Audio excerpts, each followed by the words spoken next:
नमस्कार, मैं हूं राजेंद्र देव। एक बार फिर आज शुरुआत होगी अयोध्या से। अयोध्या जिसकी भव्यता राम भूमि पूजन के दिन पूरी दुनिया ने देखी, अब एक बार फिर तैयारी है उसी भव्यता को दिव्य रूप देने की, जिसके लिए पूरा खाका तैयार हो चुका है, प्लान तैयार है। अयोध्या में भव्य रामलीला का, और इस प्लान पर आखिरी मुहर लगाएंगे खुद मुख्यमंत्री योगी। तो क्या है अयोध्या में भव्य रामलीला का प्लान, आइए आपको बताते हैं।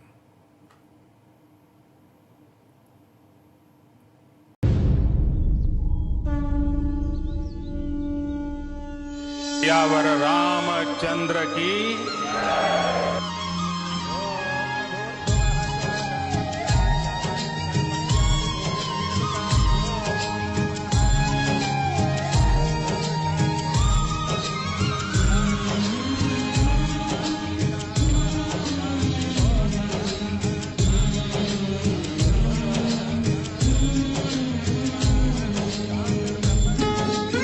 फिर सजेगी अयोध्या।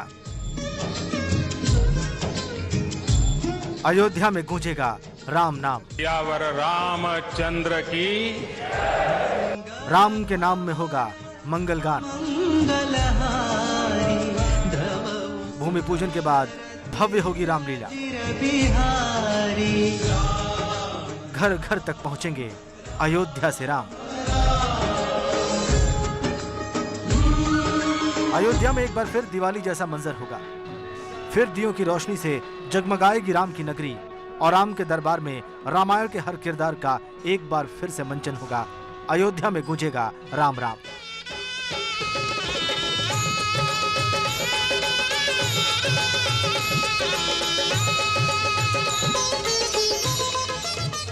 अयोध्या में राम मंदिर के भव्य भूमि पूजन का नजारा पूरी दुनिया ने देखा। सबके दिलों में बस गया आधुनिक अयोध्या का चेहरा, और अब बारी है पौराणिक अयोध्या को दुनिया के सामने लाने की।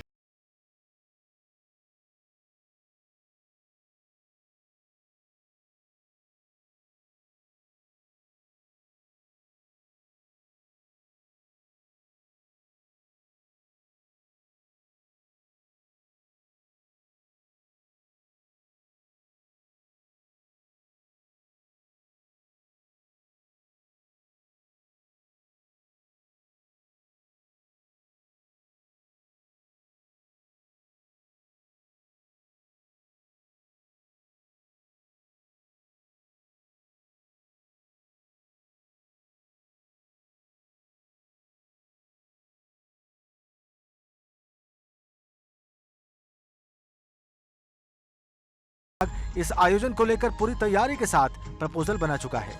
सरकार की तरफ से आखिरी सहमति के बाद इसको अमली जामा पहनाया जाएगा। दावा है रामलीला की भव्यता और दिव्यता आंखों में बस जाने वाली होगी।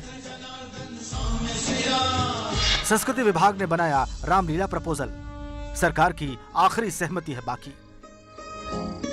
संस्कृति विभाग की तरफ से तैयार किए गए प्रपोजल में क्या क्या है, और अयोध्या में होने वाली रामलीला के लिए क्या प्रपोजल तैयार किया गया है, आइए आपको बताते हैं। संस्कृति विभाग की प्लानिंग के मुताबिक आने वाले अक्टूबर महीने में दशहरे के बाद भव्य रामलीला का आयोजन। पहली बार इतने ऐतिहासिक रामलीला के मंचन के लिए फिल्मी सितारे उतरेंगे जमीन पर। देसी विदेशी कलाकार भी शामिल होंगे। इसके अलावा आशुतोष राणा समेत बॉलीवुड के कई मशहूर चरित्र अभिनेता रामलीला के मंचन में हिस्सा लेंगे। मुंबई के जाने माने ड्रेस डिजाइनर विष्णु पाटिल रामलीला के पात्रों के लिए ड्रेस का डिजाइन तैयार कर रहे हैं। इसका निर्देशन प्रवेश कुमार करेंगे। कि हमारा पहला शो हम अयोध्या में करेंगे, इसलिए कलाकार का बहुत बड़ा नहीं है। अब हमारा हौसला और हमारी तैयारी में कोई कमी नहीं है। स्क्रिप्ट में हम ये सोच रहे हैं कि एक मॉडल अगर स्क्रिप्ट हम बनाएं, क्योंकि राम का जो वो है चरित्र है, वो जिस लोक में गए उस लोक के राम हो गए। तो उनका जो है ये लोक संस्कृति में जो विविधता है, ये उनकी विशेषता है।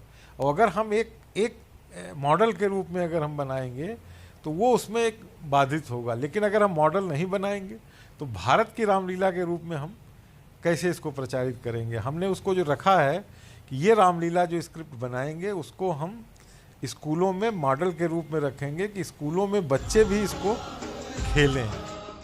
जानकारी के मुताबिक रामलीला में गोरखपुर से सांसद रवि किशन भरत की भूमिका में होंगे। मनोज तिवारी अंगद का किरदार निभाएंगे। बिंदु दारा सिंह हनुमान, मशहूर सीरियल चंद्रकांता में किरदार निभा चुके शाहबाज खान के रावण का रोल निभाने की संभावना है। रामलीला के भव्य आयोजन के लिए राम सीता के किरदारों को निभाने वाले कलाकारों का चयन होना अभी बाकी है। आयोजन के दौरान टीवी पर पहले प्रस्तावित हो चुके रामायण धारावाहिक के कलाकारों को भी बुलाने का विचार है। बॉलीवुड कलाकारों की तरफ से बनाए गए इस प्रपोजल की अगुवाई कलाकार राजा बुंदेला कर रहे हैं।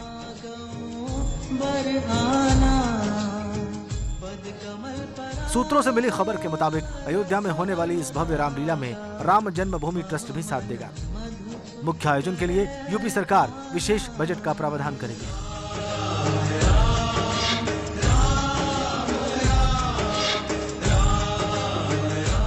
पूरी रामलीला का प्रसारण उत्तर प्रदेश सरकार पूरे प्रदेश में एलईडी के माध्यम से भी कराएगी, जिससे इसकी भव्यता ज्यादा से ज्यादा लोगों को दिख सके। इस रामलीला के जरिए सरकार का मकसद भारतीय संस्कृति और इतिहास का प्रसार और प्रचार करना है।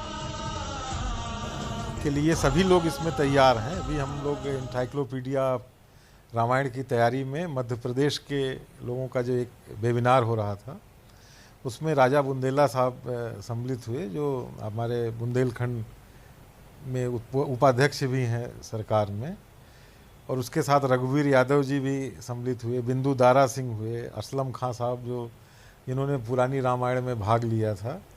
तो हम लोगों का ये विचार आया कि क्यों नहीं हम लोग मिल करके एक 2.5 से 3 घंटे की एक रामलीला बनाई जाए भारत की, क्योंकि भारत के अलावा अगर आप किसी भी देश में जाएं तो उनकी एक रामायण और एक रामलीला वहाँ बहुत प्रसिद्ध है। इस भव्य आयोजन के बारे में संस्कृति विभाग संबंधित अधिकारियों और विभाग के मंत्री को पहले ही प्रेजेंटेशन दे चुका है। ये प्रस्ताव संस्कृति विभाग, पर्यटन और धर्मार्थ कार्य विभाग की तरफ से तैयार किया गया है, जिस पर आखिरी मुहर मुख्यमंत्री योगी आदित्यनाथ को लगानी है। शैलेश अरोड़ा, एबीपी गंगा, लखनऊ।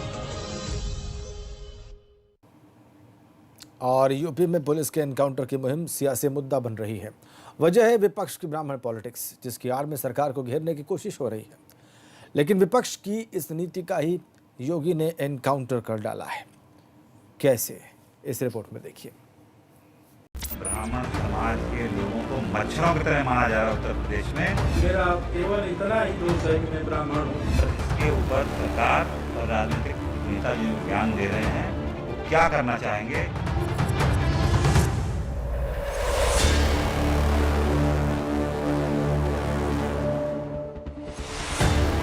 योगी का ब्राह्मण पॉलिटिक्स पर बड़ा वार। योगी ने किया ब्राह्मण पॉलिटिक्स का एनकाउंटर। अयोध्या में राम मंदिर के भूमि पूजन के साथ ही उत्तर प्रदेश में विपक्ष के निशाने पर थी योगी सरकार। विपक्ष को कभी याद आए परशुराम तो कभी एनकाउंटर को लेकर सरकार से दागे सवाल। मकसद केवल एक था, यूपी के सियासी समीकरण में ब्राह्मण को साधना।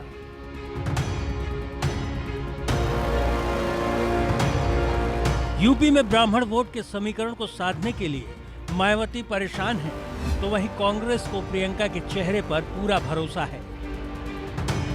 तो वहीं सपा अपने मुखिया के हर दांव को अव्वल मानकर चल रही है। लेकिन विपक्ष की हर चाल का योगी सरकार ने कर दिया है एनकाउंटर।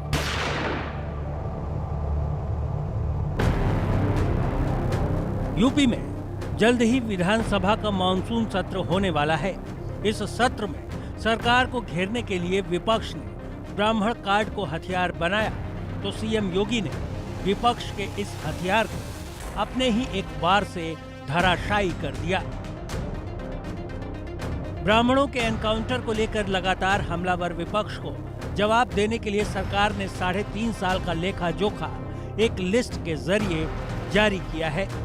इस लिस्ट में योगी सरकार के कार्यकाल में हुए एनकाउंटर और उसमें मारे गए अपराधियों की जातिवार जानकारी दी गई है, ताकि विपक्ष के हमलों को जवाब दिया जा सके। इस लिस्ट के मुताबिक 9 अगस्त 2020 तक प्रदेश में हुए एनकाउंटर में 124 अपराधी ढेर हुए हैं। इनमें सर्वाधिक 45 अपराधी अल्पसंख्यक हैं, जबकि 11 ब्राह्मण हैं।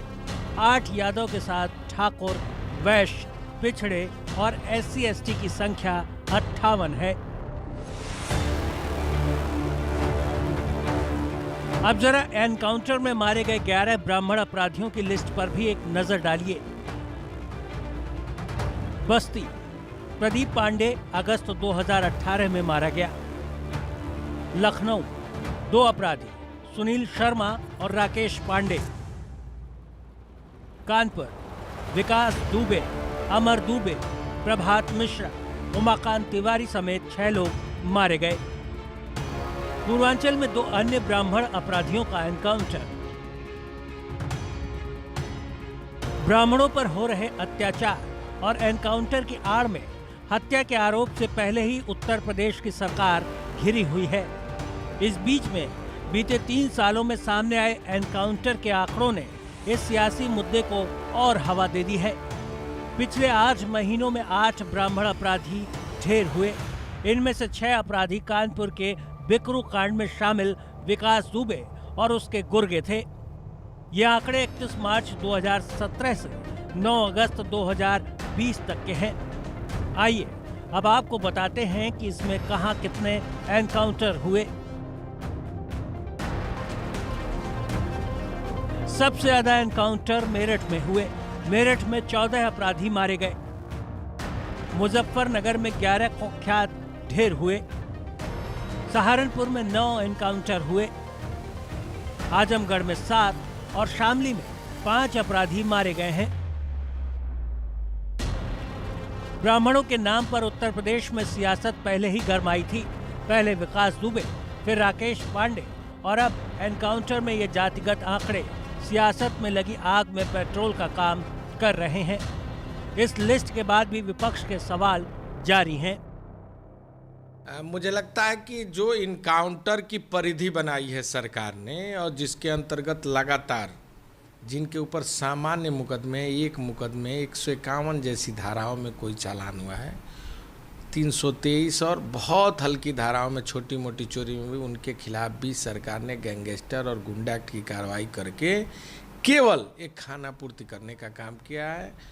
और जो लोग गैर जिम्मेदारी से नौकरी कर रहे हैं, अपना अपराध पे काबू नहीं कर पा रहे, उन पे कार्रवाई क्यों नहीं हो रही। यहाँ ये ज़रूर सवाल उठे हैं कि एनकाउंटर जाति के आधारित पे चुन चुन के किए जा रहे हैं। विरोधी दल जहां एनकाउंटर में मारे गए अपराधियों की जातियों पर उठे सवाल पर सरकार को घेरते हुए आरोप लगा रहे हैं कि योगी सरकार जाति देखकर कार्रवाई कर रही है, तो वहीं पार्टी के नेता कहते हैं कि अपराधी अपराधी होता है, उसकी कोई जात नहीं होती। उत्तर प्रदेश की योगी आदित्यनाथ की सरकार क्राइम पर जीरो टॉलरेंस की नीति पर काम कर रही है। हमारी सरकार बनने के पश्चात 124 दुर्दांत अपराधी काउंटर्स में मारे गए हैं और अगर आंकड़ों पर नजर डालेंगे तो निश्चित रूप से विपक्ष के इन आरोपों में झूठ के सिवा और कुछ नहीं निकलेगा कि इन एनकाउंटर्स में जात विशेष के लोग मारे गए हैं। अब सरकार इन आंकड़ों के जरिए ये संदेश देने की कोशिश कर रही है कि अपराधी किसी भी जाति और मजहब का हो, सरकार उसके खिलाफ कार्रवाई कर रही है। मार्च 2017 में मुख्यमंत्री की कुर्सी संभालते ही योगी आदित्यनाथ ने उत्तर प्रदेश पुलिस को बदमाशों की गोली का जवाब गोली से देने की छूट दे दी। उत्तर प्रदेश में अपनाई गई ठोकर नीति का ही नतीजा था कि बीते 40 महीने में 124 दुर्दांत अपराधी ढेर कर दिए गए। मेरठ से लेकर ललितपुर तक हर तरफ अपराधियों का सफाया शुरू हो गया। लेकिन अब एनकाउंटर में मारे गए अपराधियों की जातिगत सूची आई तो विपक्षी दलों ने एक बार फिर सरकार की घेरेबंदी शुरू कर दी है। उत्तर प्रदेश सरकार पर विपक्षी दलों ने आरोप लगाया कि अपराधियों की जाति देखकर कार्रवाई की जा रही है। वहीं दूसरी तरफ सत्तारूढ़ दल का कहना है कि अपराधी की कोई जाति नहीं होती है, वो सिर्फ समाज का दुश्मन होता है और उससे निपटने के लिए कानून के द्वारा जो भी अधिकार दिए गए हैं उसी के तहत कार्रवाई की गई है। माना जा रहा है कि विपक्ष की ब्राह्मण पॉलिटिक्स के जवाब में सरकार ने ये लिस्ट जारी कर सन्नाटा कर दिया है। वजह चाहे जो हो, लेकिन उत्तर प्रदेश की सियासत में ब्राह्मणों के नाम पर शुरू हुई जातिगत राजनीति में अब एनकाउंटर में मारे गए अपराधियों की जातियों के आधार पर शुरू हुई राजनीति एक नया बवंडर बन गई है। कैमरा पर्सन जितेंद्र के साथ संतोष कुमार, एबीपी गंगा। और यूपी में अब उपद्रवियों की खैर नहीं है, उन गुनहगारों की खैर नहीं जो हिंसा या फिर प्रदर्शन की आड़ में निजी और सरकारी संपत्तियों को नुकसान पहुंचाते हैं। ऐसे गुनहगारों पर अब चलेगा कानून का हंटर, क्योंकि यूपी में मंजूरी मिल चुकी है प्रदेश के पहले वसूली ट्रिब्यूनल को। इसके खिलाफ कहीं सुनवाई भी नहीं होगी, तो तैयार हो जाएं उपद्रवी हरजाने के हंटर को झेलने के लिए।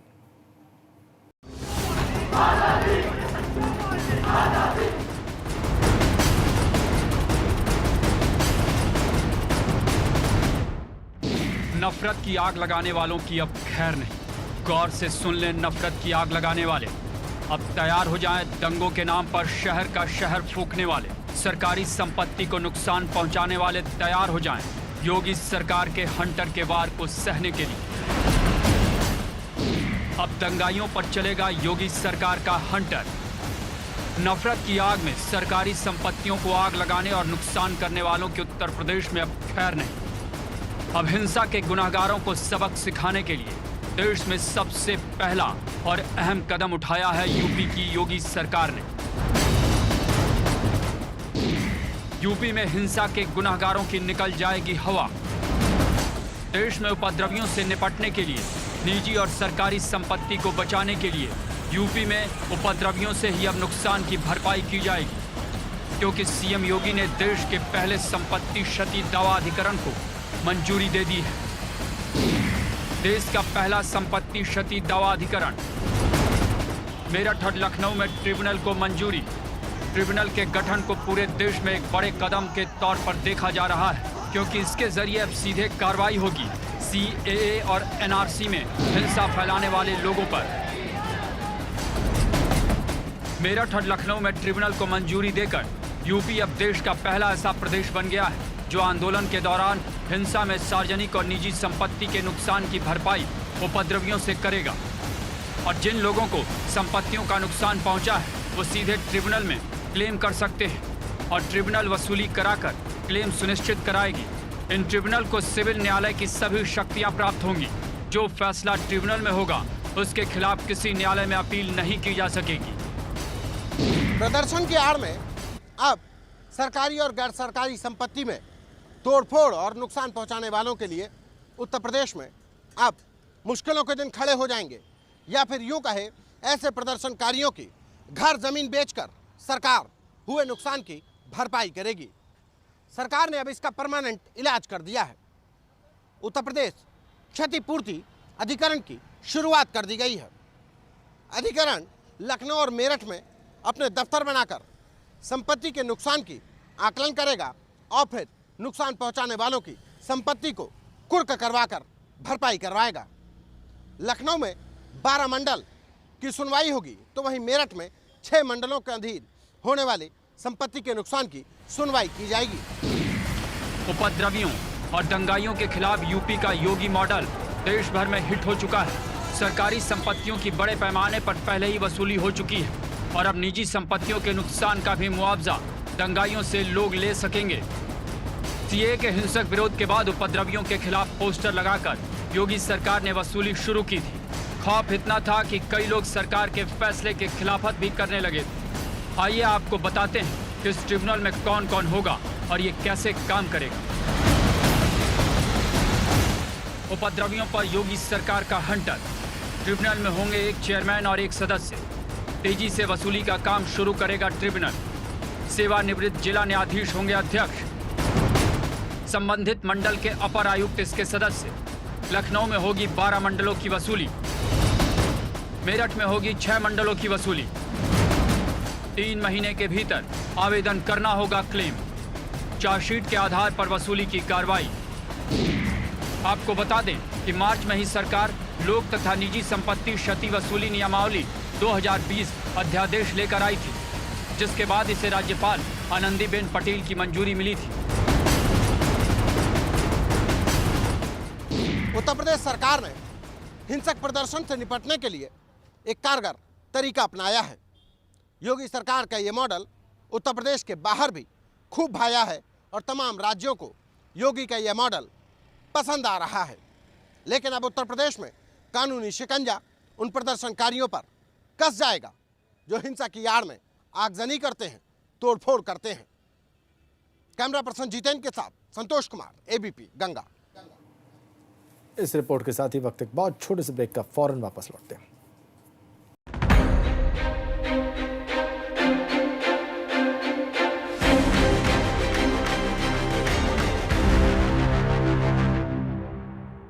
असल में हमारा घर ही हमारी नींव तैयार